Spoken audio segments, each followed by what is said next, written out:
Okay, good morning everyone and welcome to our class. Before we proceed, let us have our attendance check. Tingnan natin kung nandyan na ba ang 19 sections ng grade 12.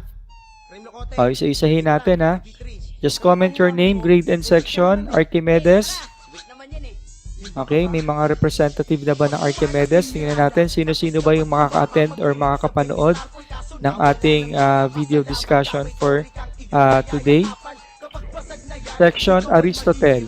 Andiyan na ba kayo? Just comment your name, grade, and section. Next, section Kakchong. Just comment your name, grade, and section. Next one is section De Ayala. Just comment your name, grade, and section De Ayala. Next, section Descartes. Comment your name, grade, and section Descartes. Next one is section Euclid. Comment your name, grade, and section Euclid. Next is section Gates. Yan, just comment your name, grade, and section. Sino ba yung mga naka-attend at active ngayon sa ating live video discussion. Now, next is section Gokong Wei. Comment your name, grade, and section Gokong Wei. Next one is section Heidegger. Comment your name, grade, and section Heidegger. Next is section Henry C. Yan. Comment your name, grade, and section. Next one is section Hilton. Just comment your name, grade, and section Hilton. Next is section Jobs. Yan. Comment your name, grade, and section Jobs. Andiyan na ba kayo? Next is section Kant. Okay, comment your name, grade, and section Kant. Section Leibniz. Okay, comment your name, grade, and section Leibniz. Next, section Marriott. Comment your name, grade, and section Marx. Comment your name, grade, and section Next, section Plato. Yan, just comment your name, grade, and section. Section Plato. Section Pythagoras. Just comment your name, grade, and section. And last but not the least, our section, Pritzker. May mga representative na ba? Just comment your name, grade, and section. Sige, titignan ko yan sa ating comment section. Sino yung mga umattend ng ating synchronous learning engagement for today. Okay, before we start, syempre, I'm your teacher for this SEM and for the next SEM. So, 1 year tayo magsama-sama for our subject, Understanding Culture, Society, and Politics. No? At your service, Sir Julius O. Kapalungan. Yan. Just a quick recap muna tayo para for our last week topic. No? Our last week topic is about nature, goals, and perspective of anthropology, sociology, and political science. So, isa-isahin natin yung tatlo. Okay? When we say anthropology, it is the study of human societies and cultures and their development. And when we say sociology, it is the systematic study of development structure, interaction, and collective behavior of organized groups of human beings. And last, political science. It is a branch of knowledge that deals with systems of government, the analysis of political activity, and behavior. So this is our last week topic, no? Yan yung ating 3 key points sa introduction ng ating culture, society, and politics. So wag kakalimutan yan, ha? I just downloaded a video clip, a short video clip from YouTube, and it's all about culture. All you have to do is watch and comprehend the short video clip. Then later on, I will ask you just one question, no? And you can give me your insights or thoughts about this video. Then a big shout out nga pala to the owner of this video, Miss Angelica T. Ignacio. Okay, just watch this short video clip. Philippine culture is what makes the Filipinos different from the rest of the world. Philippines is very rich in historical and cultural heritage, consisting different and various traditions and cultures due to different influences from previous colonizations, deriving mainly from the culture of Spain and America. Despite all foreign influences, Filipino culture has been retained. Wherever you go, the Filipino culture and values are very evident and largely been appreciated and even applauded in many parts of the world. With modern style of living, we are all parts of popular cultural phenomenon. No matter if we want it or not, it influences us every day in lots of various ways. Through your beloved smartphone, TV, or even communication between people. What is Philippine popular culture? Popular culture is the accumulation of cultural products such as music, art, literature, fashion, dance, film, cyberculture, television, and radio that are consumed by the majority of society's population. Popular culture has mass accessibility and appeal. The term popular culture was coined in the 19th century or earlier. The most common pop culture categories are entertainment, sports, news, politics, fashion, and technology. Terms such as going viral are new pop culture, not only the term but the viral product itself.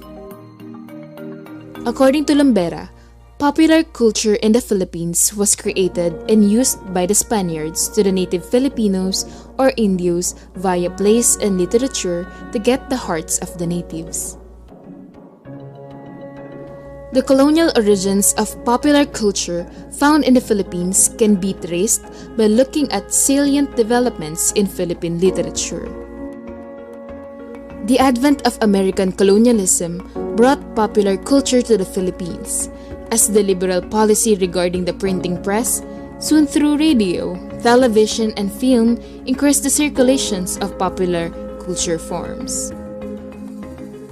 In today's new era, popular culture reveals the characteristics of modern society. Popular culture produced in East and Southeast Asia often reaches a global audience and impacts the popular cultures of many parts of the world. New media have become essential to the production, circulation, and consumption of popular culture. Here are some examples of the present pop culture in the Philippines. Hugot. Hugot is life. Hugot is basically the deep lingering emotions brought about by a person's circumstances and experiences, usually from heartbreaks and adulting. The term evolved into a practice of coming up with the saddest lines out of a mundane that evokes a particular experiences. Milk tea. Milk tea is the new coffee. The milk tea fad, for instance, became widespread thanks to social media. Plenty of shops have been operating, but it's only recently that they gained so much popularity. Milk tea entrepreneurs also come up with the catchiest names to stand out. Teleserye.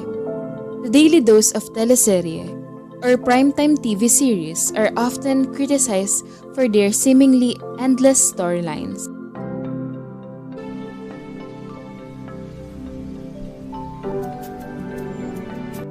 Popular culture comes and goes along with the shifting beliefs and activities. They're technically inessential, but they give color to the ordinary and add flavor to the humdrum bustle of life. Why is it hard to define Philippine pop culture? Because Filipinos adopt what they like from all over the world. Some like the things in Korea, and others like in Japan, and yet others are all about America and Hollywood. The most beloved media figures influencing pop culture are not those in the mainstream media, but young people online producing content for YouTube, TikTok, and IG. Why do we study the Philippine popular culture? Popular culture deserves academic recognition. People often forget that pop culture is a collection of ideas that permeate the lives of society and has a significant impact on the way we view the world around us. Pop culture has so much to offer. Studying pop culture reveals the underlying assumptions and power structures, as well as the philosophical and moral structures of the society that produces those cultural products. The importance of popular culture is only increasing with the development of technology. Social media has expanded our media consumption, along with the depth of what pop culture is. According to a blog published on SecEd, utilizing popular culture in the education system not only encourages healthy assimilations of diverse and cultural influences, but also inspires interest by making subjects relevant to students. Studying pop culture teaches us something new by challenging us to critically consider the society we live in. Why do we need to preserve it? It is important to preserve one's culture because the culture is the representation of the lifestyle and identity of the people in a country. Made by Angelica T. Ignacio.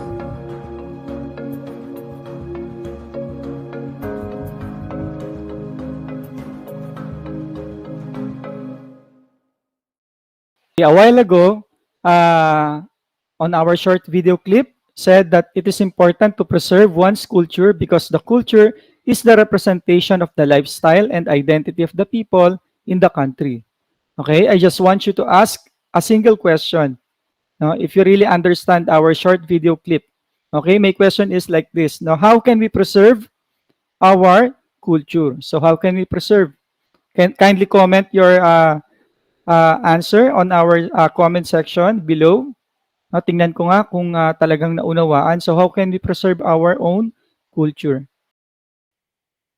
Before we go on to our topic, let me just unlock some words, no, that you may encounter during our discussion. Here it is.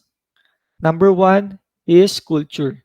When we say culture, it is the customs, arts, social institutions, and achievements of a particular nation, people, or other social group.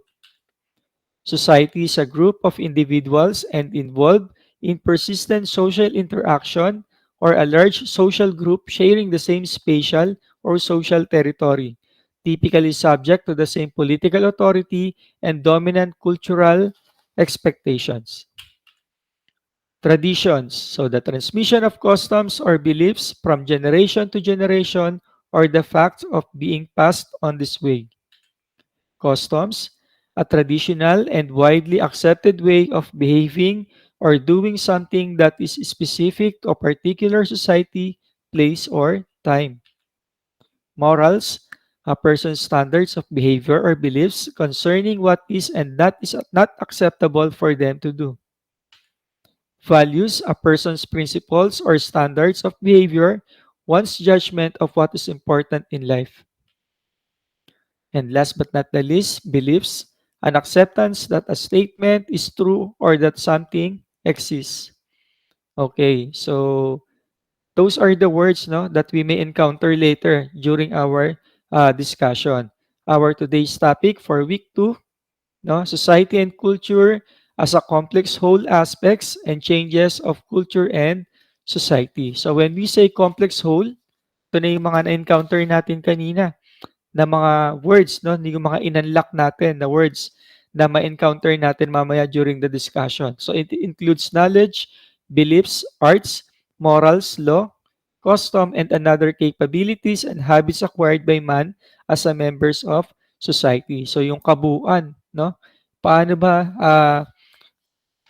paano ba nagkaroon ng kaugnayan ang society at culture at paano ba ito nababago ba ang kultura? Ito ba ay hindi nababago? So malalaman natin 'yan mamaya, no? Next, after going through this module, you are expected to number 1, explain concepts of culture and society and relate it to a real life situation. Number 2, show deep appreciation on the collaboration between our culture and society by means of stating personal pledge. Number 3, trace and scrutinize terms that are related to the study of culture and the society and give examples of such concepts. Number 4, analyze aspects of and changes in culture and society. Number 5, appreciate the general characteristics of culture as means of enriching our own culture. And number 6, write examples of real life situations that best describe the characteristics of culture. Let us discuss the characteristics of culture. Number 1, culture is social because it is a product of behavior. So culture does not exist in isolation. It is a product of society. So it develops through social interaction. No man can acquire culture without association with others. So meaning, hindi mabubuo ang isang kultura kung walang tao or walang individual. Because without social interaction, without association with others, culture will not exist. Okay, number 2, culture varies from society to society. Every society has a culture of its own that differs from other societies. So, ibig sabihin, magkakaiba ang kultura ng bawat lugar o bawat komunidad or ng isang society na ating ginagalawan. So, the culture of every society is unique by itself. Cultures are not uniform. Ibig sabihin, ang kultura ay magkakaiba. No? Cultural elements like customs, traditions, morals, values, and beliefs are not constant. So, ito yung mga elements na sa tingin natin, no, na lagi na nagbabago or pabago-bago. Depende kung saang society or lugar ang iyong ginagalawan. Like for example, no, kung i-compare natin ang kultura na nakagistan natin sa probinsya at ang kultura na nakagistan natin sa Maynila. So magkaiba, ang layo ng kanilang agwat. Like for example, no, tingnan na lang natin sa panliligaw, no. Sa probinsya, ang mga lalaki ay nanliligaw, no, nanunuyo, no, through pangaharana or serenading, no, nagsisibak ng kahoy, nagdidilig, no, nililigawan yung mga magulang, no, para mapalapit sila dun sa kanilang nililigawan. Pero kung ikukumpara natin dito, ano ba ang kultura natin dito sa Manila? Paano ba manligaw ang mga kalalakihan? Through call, through text, no? Pwede ring meet up, no? After a while, sila na kaagad. So may mga instances din na ang babae na mismo ang nanliligaw compared sa probinsya na talagang ang lalaki ang nanliligaw sa babae. So nagkakaiba ang kultura batay sa kanilang paniniwala, tradisyon, no? Kanilang ginagalawan. Number three, culture is shared. So culture is not something that an individual alone can possess. Culture in sociological sense is shared. For example, people of a society share all customs, traditions, beliefs, ideas, values, and morals. For example, no, every year nagdiriwang o nag-celebrate ang Baguio ng Panagbenga Festival. So lahat ng tao ay nagdiriwang. So itong tradisyon na to ng every year na pag-celebrate, no, ng festival ay nakagisnan na, no, sa Baguio. So itong kultura nito ay naibahagi, no, sa mga tao or sa uh, individual na nakatira sa isang lugar or sa isang komunidad. Number four, culture is learned. So culture is not inborn, it is learned. Okay? Hindi ito innate na sa ating sarili. So ang kultura ay natututunan. Like for example, shaking hands, saying things are cultural behaviors that is learned, no? Bata pa lang tayo, tinuturuan na tayo na magpasalamat, tinuturuan na tayo na makipagkamay, no?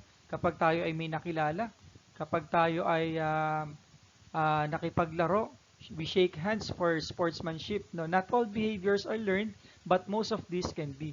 For example, like for example, combing hair, standing in line, no, sa pagsunod, no, telling jokes, criticizing the president, and going to movies, all constitute behaviors that need to be learned. So lahat ng values or behavior ng isang kultura ay ating matutunan or ating natututunan. Number 5, culture is transmitted among members of society. Cultural ways are learned by people from others. Many of these ways are handed down from elders, parents, teachers, and others, most likely individuals of older generation, while other cultural behaviors are handed up to elders. Transmission of culture is made possible by language, and language is the main vehicle of culture. So transmission of culture may take place also through imitation as well through instruction. So tama naman, no? Naitatransmit ang kultura sa pamagitan ng language or sa pamagitan ng ating salita, no? Through our parents, grandparents, our teachers, and older generation, yung ating mga ninuno, by means of language and by means of imitation, no? Or body language or gestures, no? Body gestures, no? Na ipapasa ang ating culture and as well as instructions sa ating sa paggabay or sa pagtuturo. Number 6, culture is continuous and cumulative. So culture exists as a continuous process. In its historical growth, it tends to become cumulative. Ralph Clinton called culture the social heritage of man. No culture ever remains constant or permanent. It is subject to slow but constant variation. Likewise, culture is responsive to the changing conditions of the physical world, hence it is dynamic. So when we say culture is continuous, no, tuloy-tuloy, ito ay nagbabago, ito ay tumataas or dumarami, ito ay hindi permanente, and dynamic, meaning pabago-bago. Depende kung ano ang mundo na iyong ginagalawan, ano yung response or ano yung condition na iyong ginagalawan. So nagbabago ang kultura batay sa sitwasyon, so batay sa conditions, okay, batay sa variation na ating ginagalawan. Number seven, culture is gratifying and idealistic. So culture provides proper opportunities for the satisfaction of our needs and desires. So when we say gratifying, it is the fulfillment or the satisfaction of our needs, no? And idealistic means we are aiming for perfection. So our needs, both biological and social, like for example, yung pagkakaroon ng asawa. So nakita naman natin sa picture, no? Pagkakaroon ng asawa, pagkakaroon ng mga kaibigan through social peers or social interactions. It is fulfilled in our cultural way. So culture consists of the intellectual, artistic, and social ideals and institutions where members of the society profess and strive to confirm. Okay, for recap, culture does not exist alone. It requires social interaction, but it differs from society to society. It can be shared, learned, and transmitted, a continuous and cumulative process. No culture remains constant or permanent, hence it is dynamic, and it provides opportunities for the satisfaction of our needs and desires. Before we end the class, I would like to leave you this quote by Mahatma Gandhi. It says, "A nation's culture resides in the hearts and in the soul of its people." Okay, for today's assessment and reflection, I will send later the Google Form link. And for questions and clarification, we can go through to our GC through our asynchronous consultation. Okay, see you next week. See you next Thursday, grade 12 students. V Manyans. Thank you.